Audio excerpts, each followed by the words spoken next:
So it's the men I want to talk about. This is what I want to get to. It's the men in this story.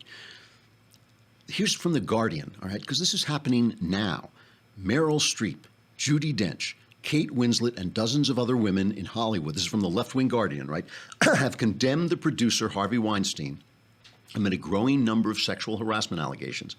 Most high-profile men in the industry, however, have remained silent. I mean, this, when these sexual stories come out, everybody likes to make them political and say, Bill Clinton, he's on the left, Roger Ailes, he's on the right, and all that stuff. And I'm trying not to do that because I don't think look, the left is a little bit more sanctimonious about sexual relations, and they're the feminists and they're the women's friends and all that stuff. So it is a little bit, what's the word? Ironic, that when it happens on the left, it's a little, just like they accuse us of hypocrisy when some religious guy, is found in a Motel 6 with, like his male masseur. I think we feel a little bit about this.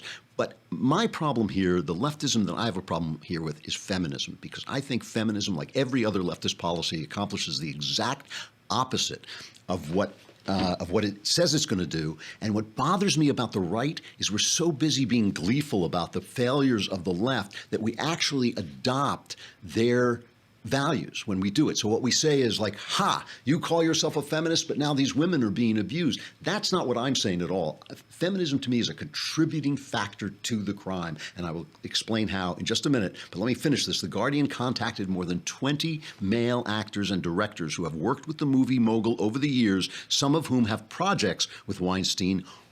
All of them declined to comment or did not respond to inquiries about the accusations that the producer sexually harassed women over a period of nearly 3 decades. Listen to this. The list of industry figures thus far remaining silent includes a number of male directors, such as the Oscar-nominated Quentin Tarantino and David Russell, Silver Linings Playbook, who have both made numerous movies with Weinstein. The liberal filmmaker Michael Moore, currently working with Weinstein on a documentary about Donald Trump. This is a more pro-Donald Trump documentary. Yeah, I made that up. All right. He also did not respond. Moore did not respond to a request for comment. To some, the glaring silence from the men of Hollywood reflects a broader culture of misogyny in the entertainment business, boosted by enablers who looked the other way or ignored the rumors allowing the Weinstein accusations to remain an open secret for years. But it's not misogyny. It's feminism. Now, let me be clear that before feminism, plenty of powerful men abused women. After feminism, and in the future, plenty of powerful men will abuse women. But what does feminism condemn in men? It condemns our superior strength being used as a protective guard for women. And that is why my one hero in this story, the one person I like in this story, is Brad freaking Pitt.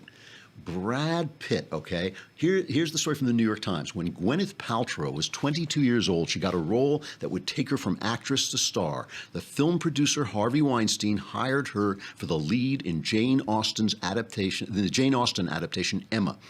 Great movie, and she is absolutely, I always thought that Gwyneth Paltrow, she's kind of my type. I've always loved Grace Kelly, Peggy Lipton. Gwyneth Paltrow I always thought was the most beautiful woman I'd ever seen. I think my wife is kind of this long, lean blonde, and I think I just liked long, lean blondes. Before shooting began, Harvey summoned Gwyneth Paltrow to his suite at the Peninsula Beverly Hills Hotel, where I've been many times, for a work meeting that began uneventfully. It ended with Mr. Weinstein placing his hands on her and suggesting they head to the bedroom for massages. She says, "I was a kid, I was signed up, I was petrified," she said in an interview, publicly disclosing that she was sexually harassed by the man who ignited her career and later helped her win an Academy Award in Shakespeare in Love. And by the way, she says just CAA, her agency, they just sent over your schedule for today. Here are your business meetings. And one of them was this meeting. So she had no reason to be suspicious or anything like this. When Mr. Weinstein tried to massage her and invited her into the bedroom, she immediately left. And she remembers feeling stunned as she drove away. "I thought you were my Uncle Harvey," she recalled thinking, explaining that she had seen Harvey Weinstein as a mentor, as you would. She told Brad Pitt about the episode. And Pitt, God love him. Thankfully, we can say something good about somebody in Hollywood. Brad Pitt approached Mr. Weinstein at a theater premiere And this, we have an actual video of what he said to him. I'm gonna give you a little something you can't take off.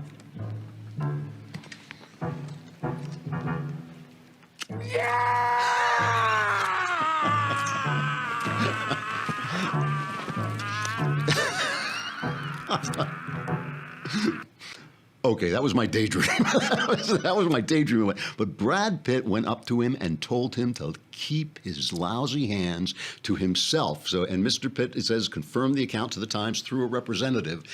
He gave it to him, apparently, because then Weinstein calls up Paltrow because he's too much of a wuss to take on Pitt, right? He calls up Paltrow and berates her for discussing the episode. What? Hey, when I'm trying to rape you, you don't go on telling people. I'm not sure exactly what he said, but don't interrupt me while I'm raping you. She said she also told a few friends, family members, and her agent. He screamed at me for a long time, Paltrow said, and she once again feared she could lose the role in Emma. It was brutal, but she stood her ground, she said, and insisted that he put the relationship back on a professional footing. And Paltrow went on to she became known as the First Lady of Miramax because she was in all these independent films, and she was in Shakespeare in Love, one of my favorite movies, just an absolutely beautiful movie in which she is beautiful beyond words, as far as I'm concerned. But good for Brad Pitt. He acted like a man. I mean, what we need is more guys who feel that when this happens, it's their job to stop it. And the people, and they don't want to talk about it because it's unfeminist. And I am so anti-feminist, and I'm so anti-right-wingers who start to accuse the left of, you betrayed feminism. Screw feminism. You betrayed decency. You betrayed humanity. I hate feminism because it does this to men. It takes away from men. It's hard to be a man. It's hard to get it right. It's hard to be required to stand up for women. It's hard to be required to stand up for yourself and do the right thing on principle.